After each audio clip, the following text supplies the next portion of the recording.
ಸಚ್ಚರಿತೆ 15ನೇ ಅಧ್ಯಾಯ. ಶ್ರೀ ಗುರುಭ್ಯೋ ನಮಃ. ತಮ್ಮ ಭಕ್ತರಾದ ದಾಸಗಣು ಅವರಿಗೆ ಬಾಬಾ ಕೀರ್ತನೆಯ ಕಾರ್ಯವನ್ನು ವಹಿಸಿದ್ದರು.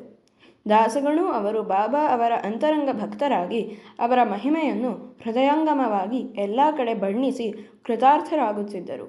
ಒಮ್ಮೆ ಅವರು ಶಿರಡಿಯಲ್ಲಿ ಹರಿಕತೆ ಮಾಡಬೇಕಾಗಿತ್ತು. ಎಲ್ಲ ಕೀರ್ತನಾಕಾರರಂತೆ ನಿಲುವಂಗಿ ಜರಿಪೇಟ ಧರಿಸಿದ್ದ ದಾಸರು ಶ್ರೀ ಬಾಬಾ ಅವರನ್ನು ನಮಸ್ಕರಿಸಲು ಬಂದರು.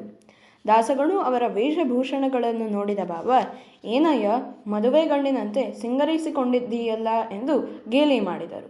ಅವರು, ಕೀರ್ತನೆ ಮಾಡಲು ನಾನು ಹೀಗೆ ವೇಷ ಧರಿಸಿದ್ದೇನೆ ಎನ್ನಲು ಹರಿನಾಮ ಸಂಕೀರ್ತನೆಗೆ ಎಷ್ಟು ಆಡಂಬರ, ಇದೆಲ್ಲ ಬದಿಗೆಡು ಎಂದು ಆಜ್ಞೆ ಮಾಡಿದರು.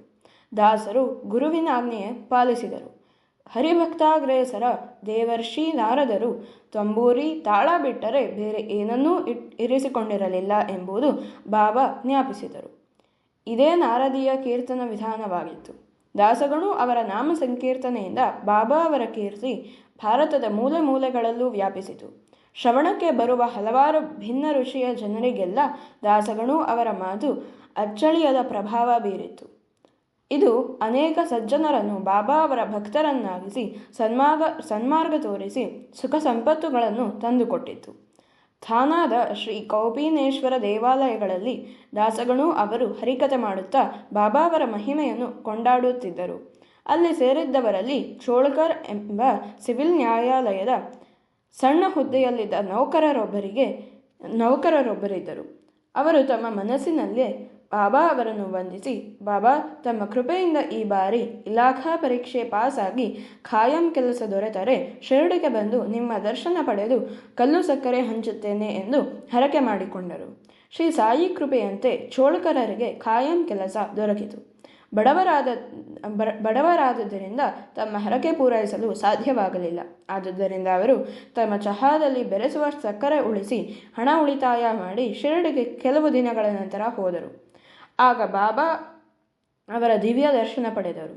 ಶ್ರೀ ಸಾಯಿ ಅವರು ತಮ್ಮೊಡನಿದ್ದ ಜೋಗ್ ಎಂಬ ಮಹನೀಯರ ಬಳಿ, ಇವರಿಗೆ ಈ ದಿನ ಹೆಚ್ಚು ಸಕ್ಕರೆ ಬೆರೆಸಿದ ಚಹಾ ಕೊಡು ಎಂದಾಗ ಚೋಳ್ಕರರಿಗೆ ಆನಂದ ಬಾಷ್ಪ ಉಕ್ಕಿ ಶ್ರೀ ಬಾಬಾ ಅವರಲ್ಲಿ ನಿಶ್ಚಲ ಭಕ್ತಿ ಉಂಟಾಯಿತು.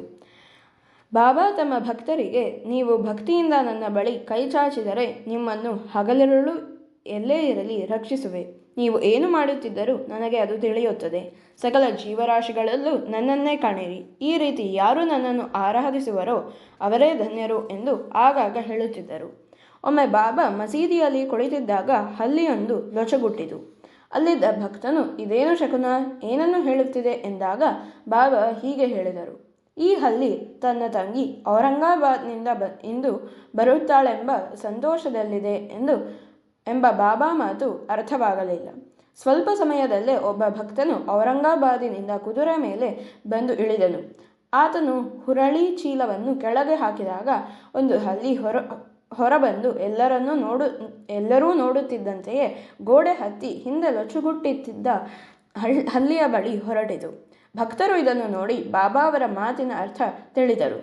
ಯಾರು ಈ ಅಧ್ಯಾಯವನ್ನು ಶ್ರದ್ಧೆ ಭಕ್ತಿಗಳಿಂದ ಪಾರಾಯಣ ಮಾಡುತ್ತಾರೆಯೋ ಅವರ ಎಲ್ಲ ಬಗೆಯ ಕ್ಲೇಶಗಳು ಶ್ರೀ ಬಾಬಾ ಅವರ ದಯೆಯಿಂದ ಬೇಗನೆ ದೂರವಾಗುತ್ತದೆ ಎಂಬಲ್ಲಿಗೆ ಶ್ರೀ ಸಾಯಿ ಸಚ್ಚರಿತೆಯ 15ನೇ ಅಧ್ಯಾಯವು ಸಂಪೂರ್ಣವಾಯಿತು.